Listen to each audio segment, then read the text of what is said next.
Got 5 lies?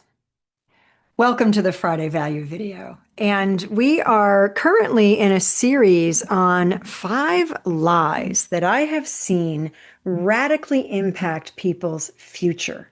And I want you to know what they are. Now, this isn't an all-exhaustive list. There are more out there, but these are the ones that I've seen have impacted people's lives more than any other. We're moving on this week to lie number 4. Medical tests provide the answer and the perfect plan. Now, please don't hear what I'm not saying. I'm not saying you shouldn't have medical tests. I'm not saying you shouldn't listen to a healthcare professional. I can count on one hand the amount of times I've told a patient to go head to the neurosurgeon and run, don't walk, because of different things that they were exhibiting. But the problem with not doing anything because you're waiting for these medical tests, and very often imaging doesn't line up with symptoms, and we think that's what's causing it, but it's not. And then we get procedures and surgeries that don't fix the problem because we missed the cause, and so on and so forth. It's not this perfect plan that is without error.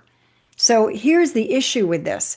When you're waiting for tests, when you're waiting for answers, and a lot of the times waiting for permission to get this done or that done, or waiting for the right time, waiting is one of the most dangerous habits that people fall into.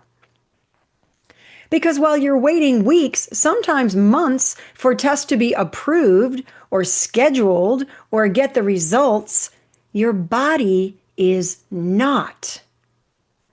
It's losing muscle, losing mobility, losing confidence, losing the reserve that protects you from injury and decline. You don't need a perfect plan to start. You don't need a diagnosis to begin restoring mobility, strength, and stability, unless there's something really serious happening, which is usually not the case. The data is pretty clear that more often than not, imaging results don't even line up with the symptoms. I remember I was in one clinic setting where the physician who worked in that building would tell his patients, well, unless you want surgery, you don't want an MRI. So, why? Because the reason the pain is there is often because of something medicine can't fix. Yes, there's a lot of things medicine can't fix. Oftentimes it takes the right kind of training or the proper strategies.